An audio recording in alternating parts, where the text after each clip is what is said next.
Careful.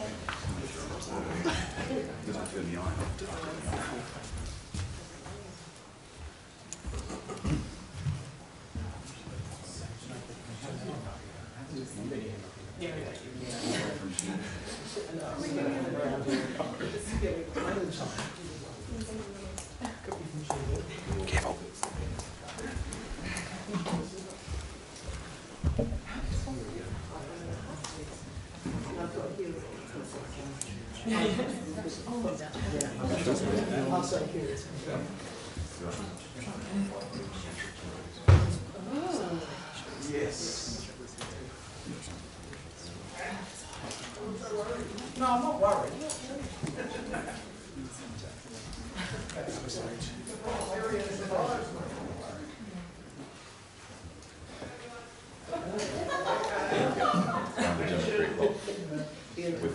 Seriously, there's something wrong with the air conditioning in this room, right?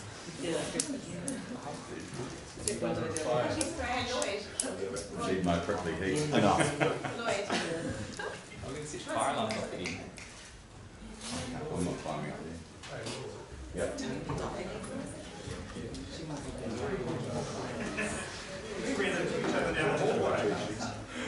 You guys, you can move your seats up there.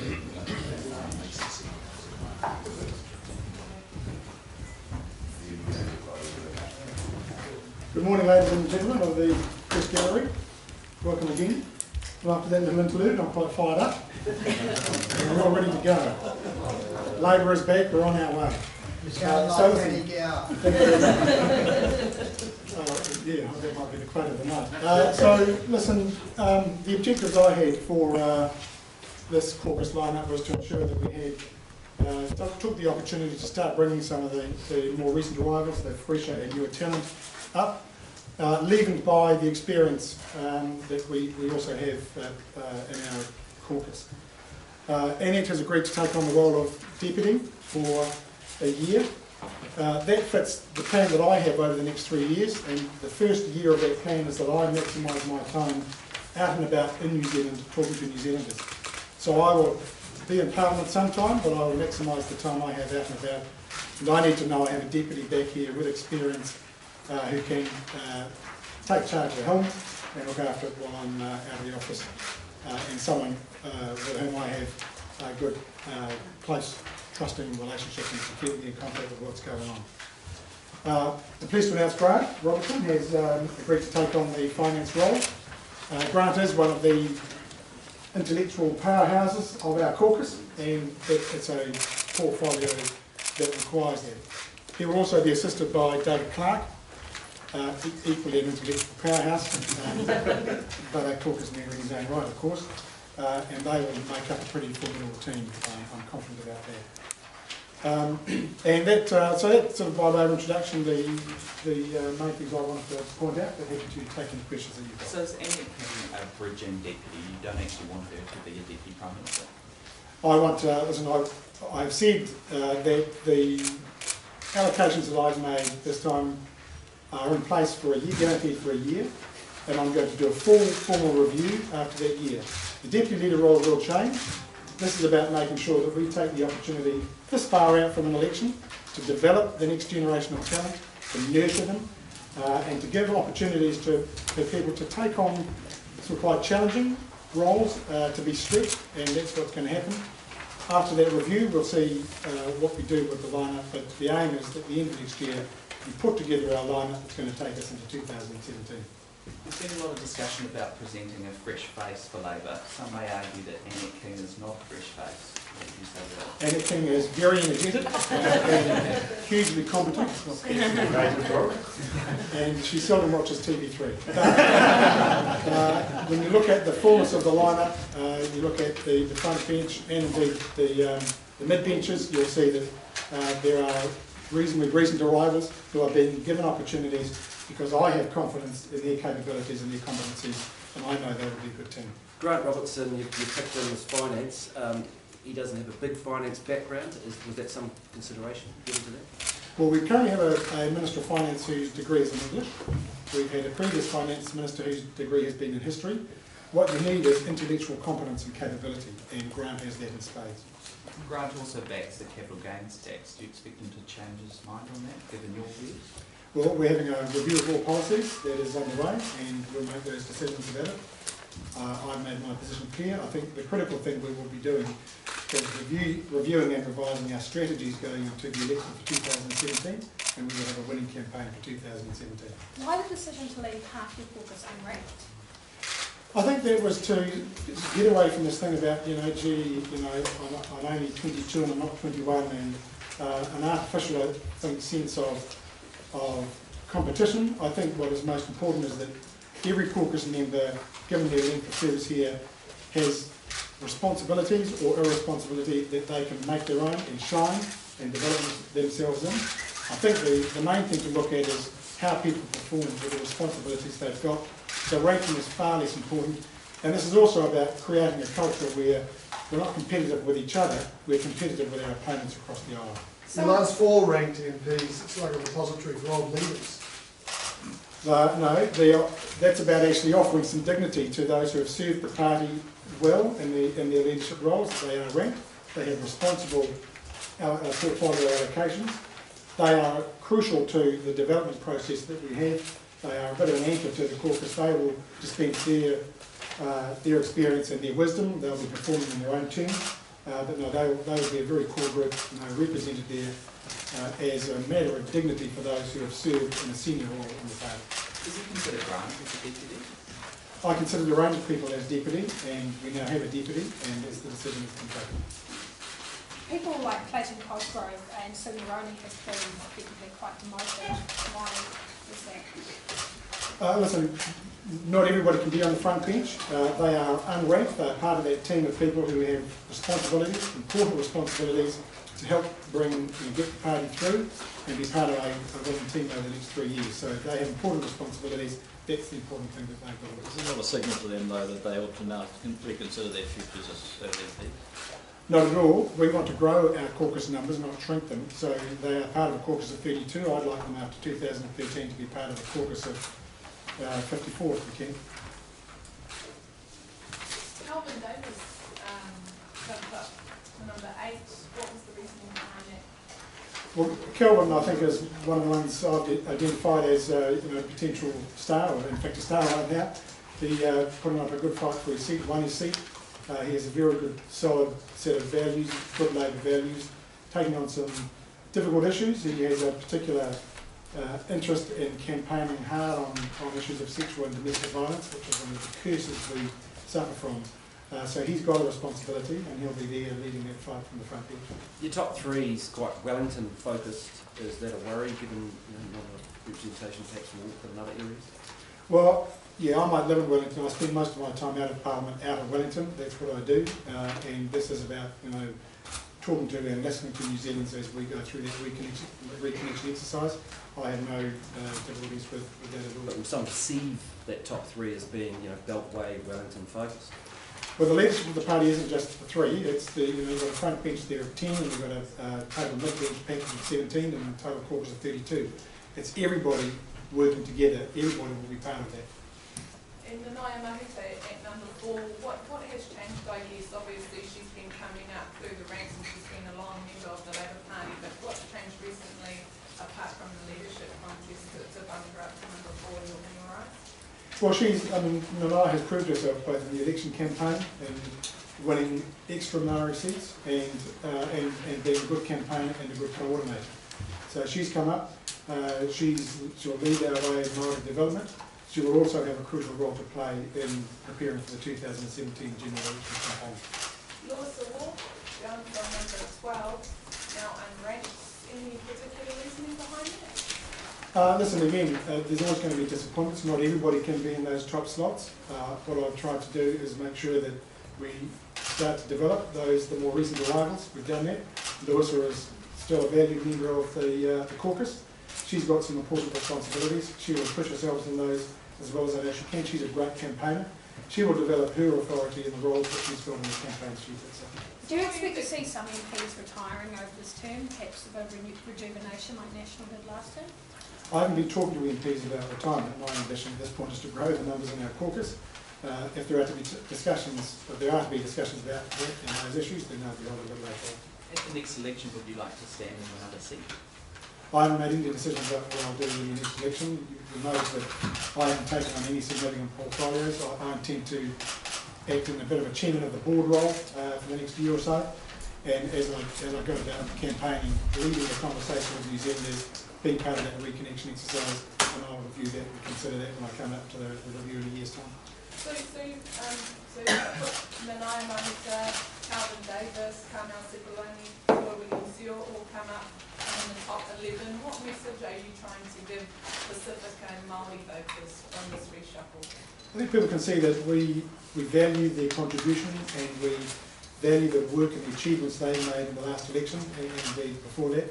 And this is about sending a signal that we need a front bench and a total mid-bench package that is as reflective and representative of New Zealand as possible, which is the undertaking I gave. So do you think that in previous rankings and things that's been misjudged? Well, I haven't been looking at previous rankings, I've been working on my own, and I think this reflects what I wanted to achieve, which is a lineup that is as reflective and representative of New Zealand as possible. You put Tumaroni with women's affairs portfolio to an unranked position. What does this say about Labour's position on women's rights? Well, we've got some pretty powerful women in very senior roles, taking up very senior responsibilities. Carmel Sepuloni with social development, Annette King with health. We take seriously women's issues, and we've got a great team of senior Labour women now in senior responsibilities. Just on another issue, what do you think? Do you think that Ian Rennie broke the no surprises agreement in holding that press conference last week? Listen, I've given it time to explain to myself what Ian Rennie thought he was doing. It was a complete failure of judgment, I think, a dereliction of duty, which is why I've made the call that I have, that he should be stood aside, pending an investigation into how on earth he came up with that decision. If he broke that no surprises agreement, is that enough for the government to sack him? Well, I think there's enough there to raise very serious questions about his judgment in that role. His primary duty is to uphold the highest possible standards in the public service. He hasn't done, his own actions demonstrate that he's not capable of doing that. That's got to be the question to be looked at. That's a matter now for the ministers, if they care to take any responsibility going forward. John Key said this morning that he's made some mistakes, but overall he's done a good job. Do you agree with that? Has he made other mistakes? Well, it's nice that the Prime Minister has changed his position after considerable public debate about just how bad that judgment call was on Ian Rennie's part.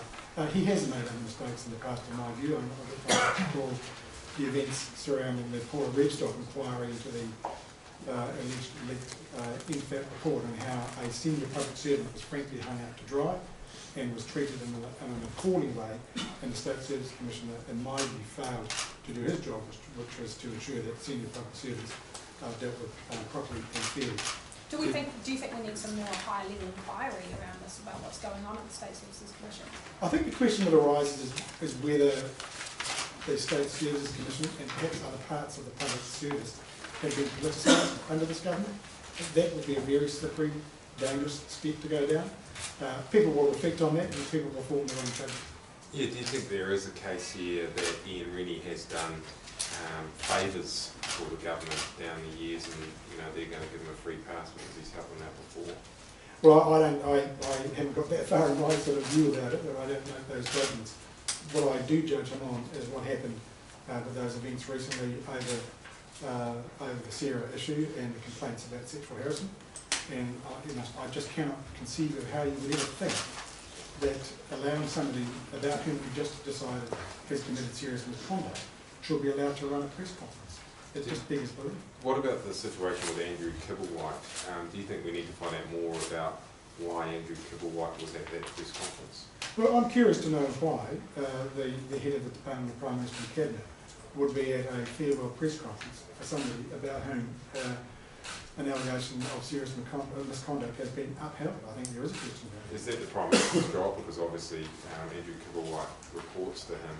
There was this hug as well. Is that the Prime Minister's job to find out what was going on? Well, he reports to the Prime Minister, and he is very much the Prime Minister's responsibility. The Prime Minister should be on it. Neither Rennie nor Kibblewhite are giving interviews. Do you think they should front up to us? Well, I think the public are entitled, those who care about standards in the public service are entitled to an explanation. Now, if they choose not to front up publicly, at least then let there be some sort of investigation or inquiry. Let's have a senior lawyer or a senior retired judge conduct interviews and investigations and find out how that judgment call was made on both their parts, because I cannot find an explanation for it. Do you think that inquiry needs to look at the role of Paula Bennett as well as the Minister for State Services, what she actually knew? She said she didn't know that there was going to be a joint press conference, but the wording seems a bit vague. Does it need to look at her role as well? Well, she is the Minister, and if the no surprises policy is a meaningful policy, then we ought to know whether or not she was advised. If she did know, what she did to advise against it. If she didn't know, then why she didn't know. Have you made any progress setting up your office yet? Will you be keeping that discussion on? I've got a full staff complement at the moment. I've been dealing with Caucus issues at the moment. Still waiting to get my pictures hung on the wall. I'm sure when we get through the full edition, we'll get on to other issues after. You mentioned on the weekend potential for wealth taxes instead of capital gains tax. What were you talking about there? A general view I've simply raised is when we look at our tax system and the fairness of it, clearly there is an issue about broadening the tax base. That's part of the review that I think we need to conduct when we look at the policies we put up, including the capital gains tax. I have no further developed views about it apart from that, but clearly broadening the tax base is an issue that we have to examine. How long might this review take and what form could it take? Well, it'll be a wee while. It's not top of the list at the moment because we've got other priorities, but I imagine throughout the early part of next year, the review will be well underway. It's not equally, it's not something we want to kind of hang around and leave to 2017. We do want to be clear about some of our main policy platforms far enough out from the election that we can talk to New Zealanders about it and get them to understand what we stand for. But that work is underway, and when we are ready to confirm or indicate how we've revised our view, then we will do so. How will you judge the success of your spokespeople in the next year? We'll conduct that review. We'll look at achievements made. We'll look at issues raised. We'll look at impact on the government. So a range of factors will come into it. I'll be sitting down with all Caucus members over the next couple of weeks, going through their portfolios, asking them to identify a couple of goals or objectives they want to achieve, and that'll form the basis of how we look at their performance in a year's time. Will Labor support the Terra Fighters legislation? Well, I personally haven't had a chance to have a good look at it. It was released in the public arena yesterday. We were offered a briefing about it. We still haven't had that. We're still waiting for a case to be made about why the 48-hour warrantless surveillance should be in place, or why we should extend the suspending of passports for up to 3 years. There may well be a case for it. I don't know, but the case hasn't been made to us, so we're keen to see that information before we commit to the legislation. Are you on the same page as David Shearer as this? Because he seems to be saying something slightly different than you this morning. Well, we're waiting for the government to give us the information they said they would in terms of a briefing explaining why they want the legislation. They said they would do that before they released it publicly. They've now released it publicly. We're still waiting. We've got, I guess, a day or so to go. I'm very sceptical about the rush with which they wish to pass it, but let's see what happens the next day or so. Do you support the House going into urgency this week then, Margaret? Well, let's see what the argument for it is. We've seen what the legislation is. We haven't seen the case either for urgency or for justifying the legislation. Why do you need a senior whip, a junior whip and an assistant whip? Both the senior whip and junior whip are on the front bench. There will be front bench meetings, and we can't have front bench meetings and not have a lieutenant in the House whipping the crew along. So there needs to be a third reserve who is there ready to perform a very important task. Otherwise we'll have Caucus members. But are your whips going to physically sit on the front bench, or will they? They'll be in the whips chairs. Yeah. But when a front bench meeting is called, of course they will be there, and we need somebody to look after our members in the House. So previous Labour leaders have, I think it's fair to say, have problems with Caucus discipline, and people speaking why they shouldn't. Is this three-whip system going to change that? Are you confident that you can bring everybody into line? I haven't detected any problems so far, and I don't anticipate any from now. It's only 6 days, though, to be fair. I mean, this is the long haul now, so how are you going to get this to change? Yes, and I think now people have got a bit of certainty about their roles. We've got the next 3 weeks to get our feet under our respective tables and desks and get underway in the remaining part of the year, but I'm confident that the caucus now has a very clear understanding of what we want to achieve, where we have to go, where we need to be in 2017. Any idea who set that firearm off this morning? Well, I've got a list of suspects that's rapidly forming. It starts at the 9th floor of the Beehive, but we'll get it from here. What about someone from the staff of Caucus? Would you be concerned if they did? No one from here would do a thing like that. The timing's very convenient though. I think we all just want to sun ourselves. Sarah, what number do you technically consider your front bench to go down to if your two whips will be sitting in the second row? Well, front bench, well, number 10 means that everybody but the whips are on the physical front bench. The whips are on the mid bench, and then 17 takes it down to the fullness of the mid bench. All right, thank you all. Thanks very much.